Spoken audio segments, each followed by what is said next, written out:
And here is our classic meatballs and tomato sauce. Or Pinoy naman tayo. So ito, last lagyan mo sa kanin. Agay, pagkasarap. Really good.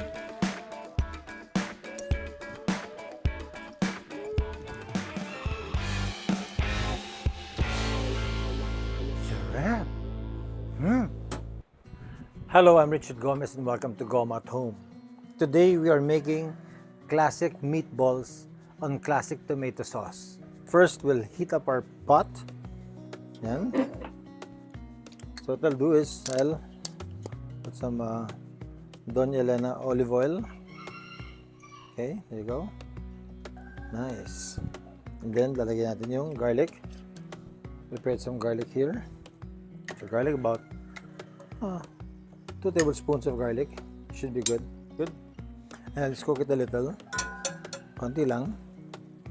Hindi niya kailangan mag-brown. And then I will open up my tomatoes.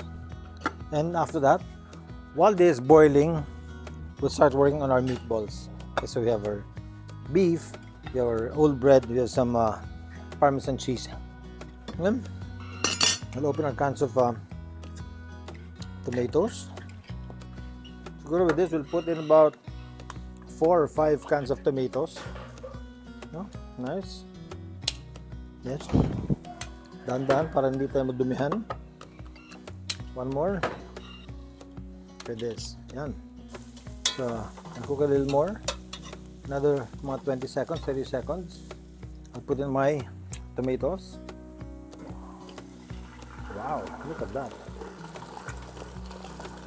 Tingnan natin yung fire natin.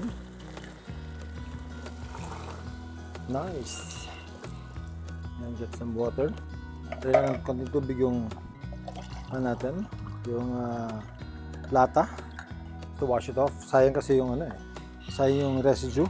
Yung mga naiwan na na tomatoes. See? Okay. Yun. Throw our cans. Beautiful. Okay. And then we'll just let it boil. The best nga dito.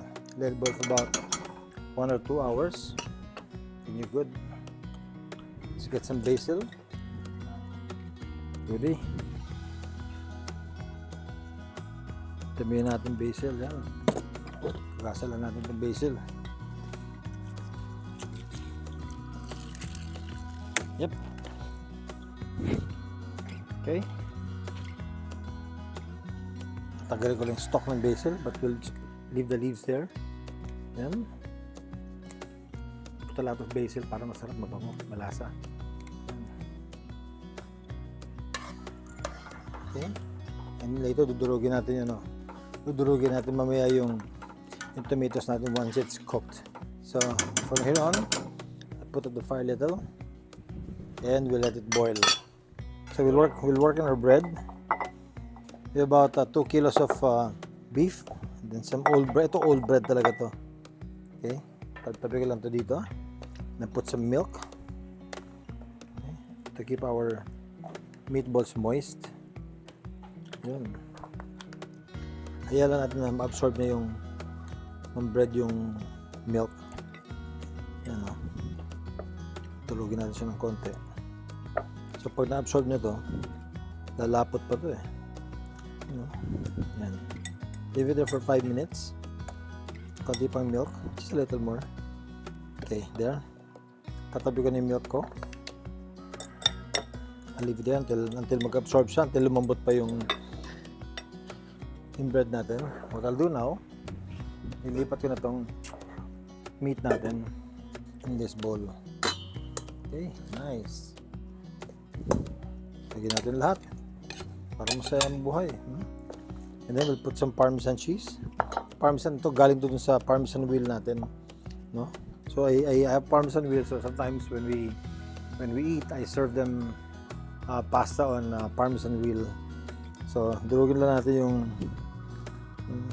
Parmesan cheese, and then lagyan natin dito sa ground meat.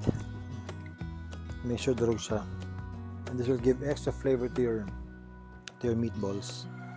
Yeah. Nice, huh? See that? A little more. And we're good. And then we'll get some pepper and parsley. I only have dry parsley, so what I'll do, ay hindi ko na ilalagay ng diretso doon. Ilalagay ko na ito dito sa milk mixture natin para mag-absorb siya ng liquid. I'll put some parsley there. Damihan mo na kasi dry naman siya. There. Isama mo na siya doon para mag-absorb na rin siya ng liquid niya. Tago ko na rin to. Good. See? Leave it there para mag-absorb pa siya. Okay, just leave it there. And then, I'll work on my pepper. Yes, good. And later on, we'll put in some salt. Okay. So we have ground pepper. Put ground pepper here. Good. About a tablespoon of salt siguro. Yeah. Should be good. A little more. Yung mga ends ng ng crust ng tinapay. Medyo buo-buo talaga eh. So yun dudurugin natin. Okay. Should be good. Now, lalagyan natin dito. And about 2 eggs. Alright. I'll put the mixture here. Tabi natin ito. And then we'll put in 2 eggs. Here's 1. And here's 2. Oops. 2 eggs. Okay. Good. Alright. Then, mix it. You can use your hands or you can use a spoon. But the key here is not to overmix it para hindi tumigas yung hindi tumigas yung beef, yung meat mo. Ayan, ganun lang So yung egg mo will be your binder para hindi maghiwalay yung para hindi maghiwalay yung meatballs pag fina-fry mo na siya. Yeah, see that? Overmix it, konti lang. Okay. Mga 5 pa, konti pa. Okay, good. Then, at this point, pwede na to. Konti na lang. Good. Now, here comes the dirty part of this process. Kukuha ko ng plato. And then, gagawa tayo ng meatballs. Good. Depende kung gano'ng kalaki gusto yung meatballs mo. Pwedeng ganyan. Yeah? Be good. Ano kung ilang grams yan sa meatball. Gusto ko medyo malaki. Ginaganyan ko siya para mag-compress yung loob na. Para hindi siya hollow. Good.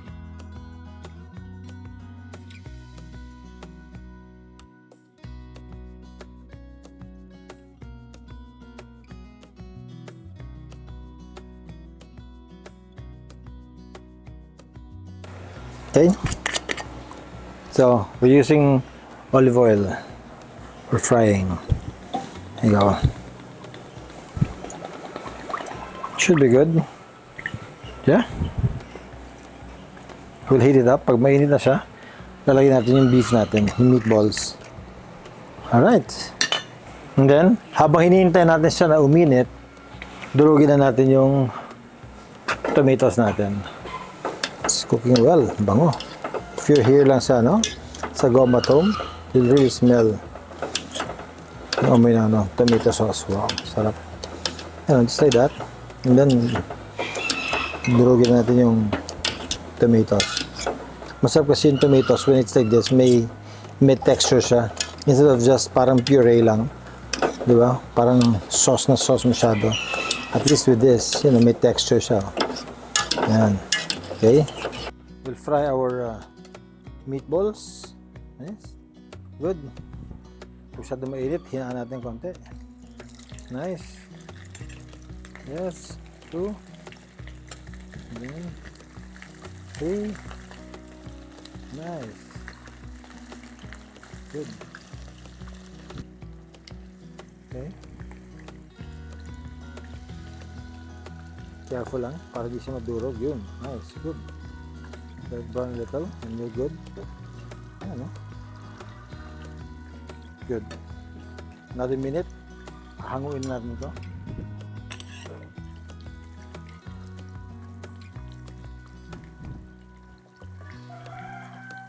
Beautiful. Now, yung texture niya, malambot. You know, very, very soft. Oh. Very spongy.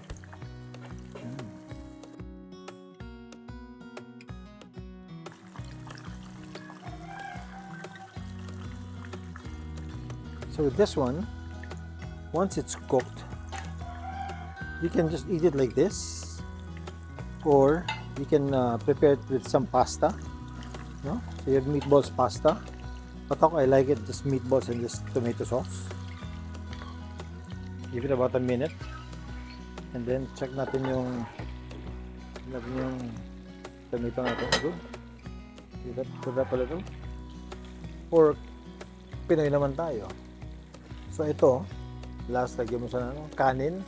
Agoy, pagkasarap. Really good. Good browning. Nice, huh? But it's have to be very careful kay humok man. Humok siya ba? Para sa aking panlasa, lagyan ko ng konting anghang. Just one. I'll open it. Yan na yan. Ilang kailangan, just put it there and mix it. Ganda ng tomato sauce natin. Beautiful. Okay, let's take this out. Yan, titigma ko lang siya ng ganyan. We'll just try the meatballs without anything. You know. Ganda.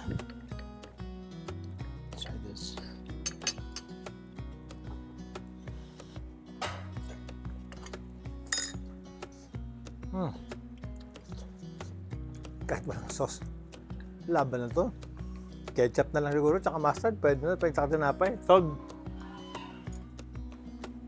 Hop. Now, one more mix. Meatballs. O sa tomato sauce.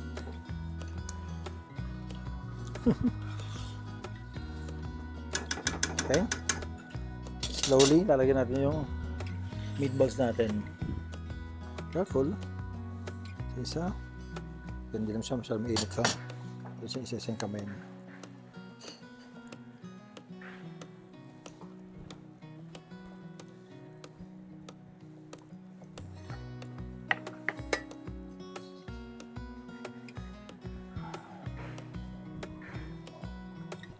Punong-puno, ha?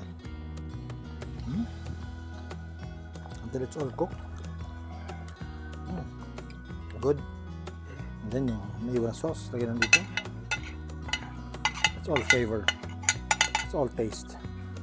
And from here on, we let it boil for an hour. Nice. So after an hour of simmering our meatballs, final taste before we go. And put this serving plate natin.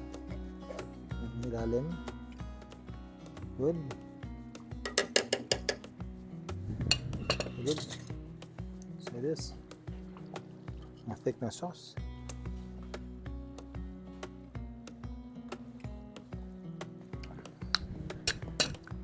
Sakto lang yung hagod na nun.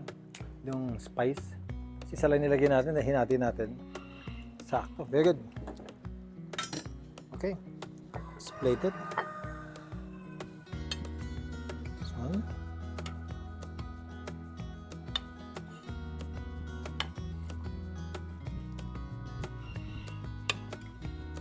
Thick ng sauce, eh?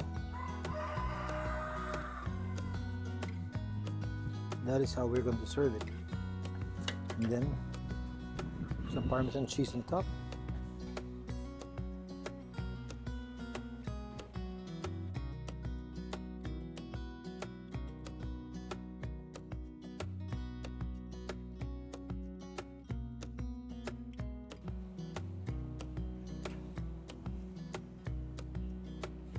And here is our classic meatballs and tomato sauce. try this.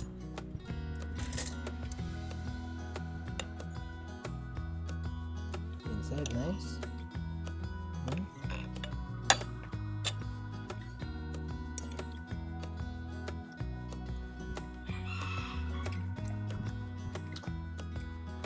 Sarap. Sarap nga. Sarap nga. Sarap.